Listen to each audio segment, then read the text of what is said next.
Well, I think it was a surprise, first of all, that it was only the first time. I thought you have been doing this for 10 years, which is good. I think what struck me mostly is the representation of all the many countries. It's also the diversity also of the topics that were discussed, ranging from, I would say, the old-fashioned philanthropy, very traditional approach, together with impact investment and looking at ways how you can make, a better society through more sustainable investments. I think it connected the two very well, as I don't think revolutions work. You need to work through evolution, and so you were connecting the different worlds all together with this wonderful group of people. Very well attended, with very exciting panels that each of them actually addresses a different kind of approach that we probably would need. So it certainly offered different perspectives that we would be looking for.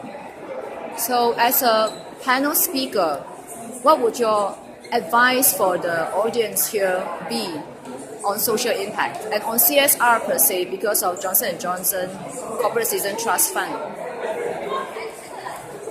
Well, I think impact investment is not something to talk about. It's something that you need to do. And I think there's a lot of theory, there's a lot of hype about it. The reality is that it's complex, challenging, and I think all this happens in a very uncertain world.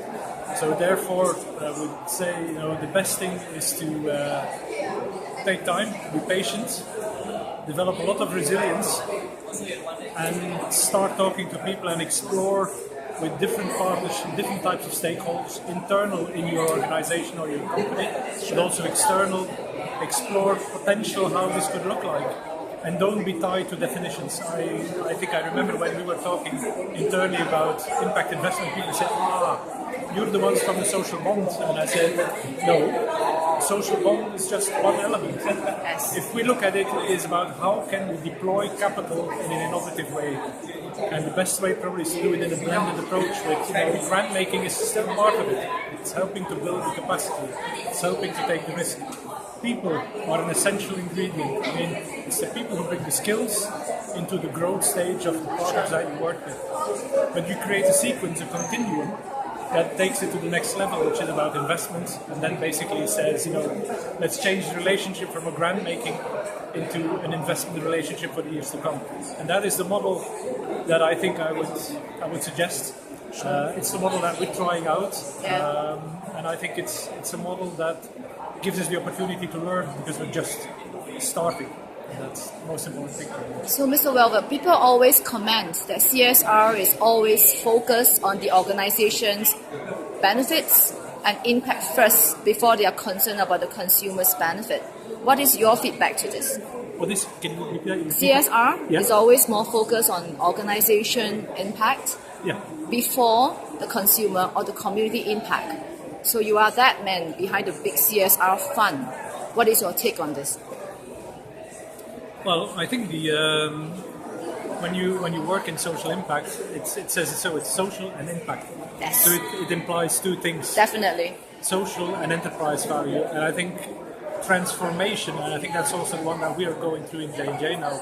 We're developing a global community impact strategy worldwide. Is really trying to define how can we deliver social value next to business value, to enterprise value. And from an impact investment perspective, I think there is a dual reality. I mean, you need to make sure that you measure the impact in a very simple way. I don't believe in complicated structures. People want to have clear evidence.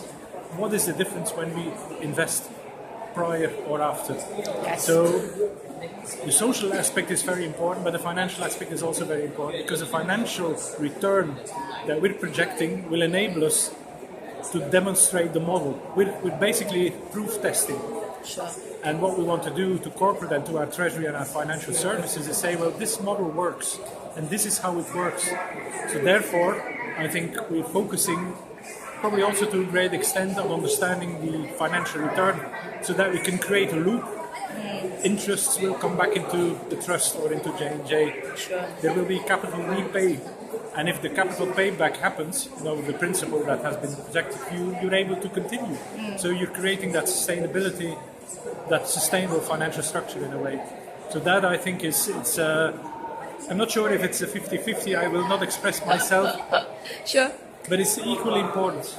Okay. And but the most important aspect is that you demonstrate the model that you want to develop, and then you can move to bigger amounts and start negotiating for bigger. And Mr. Welvaert, where J&J Trust Fund is concerned, this is not deployed in Asia yet.